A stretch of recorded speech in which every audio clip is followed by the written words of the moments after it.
সবার পক্ষ থেকে আরেকবার এক লাইনে যদি আমরা সংক্ষিপ্তভাবে তিনজনই পরপর সংক্ষিপ্তভাবে আজকের যে বিষয়টা এবং কি ওভারঅল সকল প্রবাসীদের প্রতি আপনাদের যে কোনো অভিব্যক্তি থাকলে, কোনো সাজেশন থাকলে, এবং কি যারা প্রবাসী হতে চাচ্ছে, যারা বিদেশে যেতে যাচ্ছে, কর্মক্ষেত্রে যেতে যাচ্ছে, তাদের প্রতি যদি এক লাইন করে বলেন। আমরা প্রথমে আসি সাগর ভাইয়ের কাছে। যে আমরা, শোনা যাচ্ছে? জি, এখন শোনাচ্ছি, বলেন। আমাদের সব শেষের বক্তব্য একটাই, যে যেখানে আমাদের বাংলাদেশের ছাত্র শ্রমিক মিলে 25 থেকে 30,000 প্লাস লোক আছে, সেখানে বাংলাদেশের হাই কমিশন চালু করতে হবে বা কনসুলেট চালু করতে হবে, কারণ তাদের সার্ভিস দিতে হবে।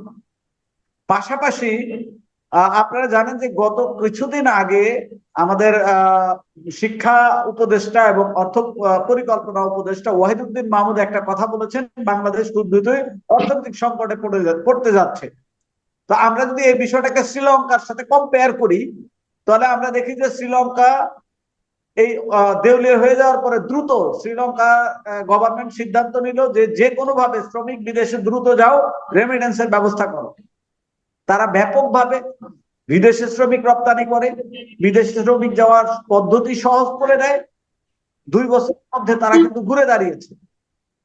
ঠিক একইভাবে মাননীয় পরিকল্পনা উপদেষ্টা যে কথা বলেছেন যে আগামীতে বাংলাদেশ চরম অর্থনৈতিক সংকটে পড়ে যেতে পারে, শ্রম বাজারের ভিসা পদ্ধতি সহজ করা, কনসুলেট সেবা, এম্বাসি সেবা ইউরোপিয়ানদের বাংলাদেশে আনা এবং ইউরোপের বিভিন্ন দেশে কনসুলেট সেবা বাড়ানো, এর বিকল্প নাই।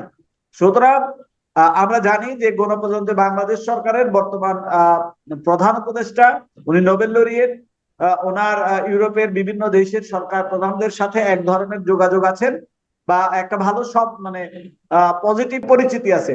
উনি যদি এই পজিটিভ পরিচিতিটাকে কাজে নিয়ে সেই সমস্ত দেশের রাষ্ট্রপ্রধানদেরকে আহ্বান জানান, আমরা বিশ্বাস করি যে ইউরোপিয়ার ম্যাক্সিমাম রাষ্ট্রপ্রধানরা এই আমাদের প্রধান উপদেষ্টার ডাকে সাড়া দিবেন এবং এটা চরম দ্রুত অর্থনৈতিক সংকটটা কেটে যাবে। ধন্যবাদ আপনাকে। ধন্যবাদ সাগর ভাই। এবার শান্তদা আপনার কাছে আসবো, সংক্ষিপ্তভাবে আপনি যদি একটু বলতেন এই বিষয়ে। আমি